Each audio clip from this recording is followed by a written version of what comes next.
अब समय आ गया है, मेरी ही हड्डियों से जन्म लेंगी 3 महाचुड़ैलें। मेरी शक्तियां 3 हिस्सों में बटेंगी और तब इस दुनिया पर मेरा आतंक छा जाएगा। आग मेरी हड्डियों को स्वीकार कर इन्हीं से जन्म होगा तीनों महाचुड़ैलों का। पहली चुड़ैल होगी मायावी, दूसरी होगी रक्त पिपासु और तीसरी होगी छाया की रानी।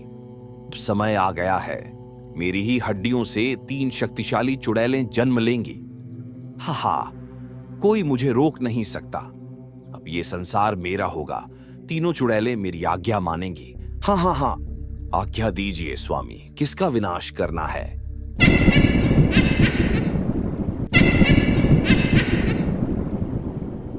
हाँ, आखिरकार मैं इस संसार में आ गई।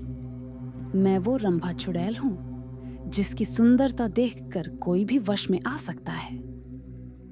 पर हाय, जो मेरी ओर आकर्षित होगा वो मेरे ही जाल में फंसकर अपनी आत्मा खो बैठेगा।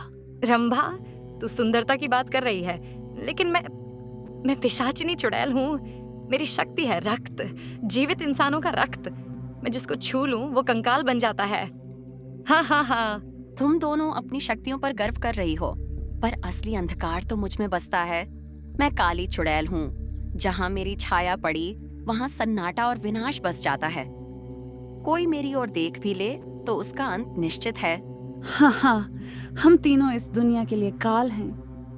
पर एक सवाल, हमें यहाँ बुलाने वाला तांत्रिक डमरू बाबा कहाँ है? वही जिसने हमें यज्ञ से पैदा किया। क्या वो सोचता है कि हम उसकी दासियां बनेंगी? अगर उसने हमें बुलाया है तो उसे इसकी कीमत चुकानी पड़ेगी। पर पहले हमें जानना होगा कि वो हमसे क्या चाहता है।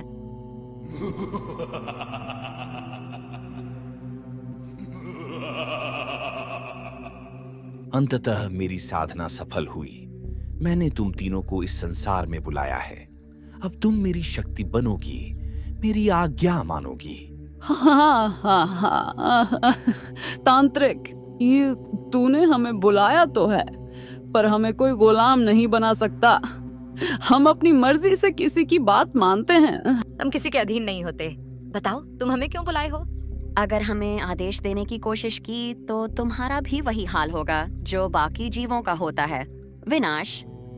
मूर्खों, मैं साधारण मानव नहीं, महान तांत्रिक डमरू बाबा हूँ। मैंने तुम तीनों को इस संसार में बुलाया है और अब तुम मेरी शक्ति बनोगी।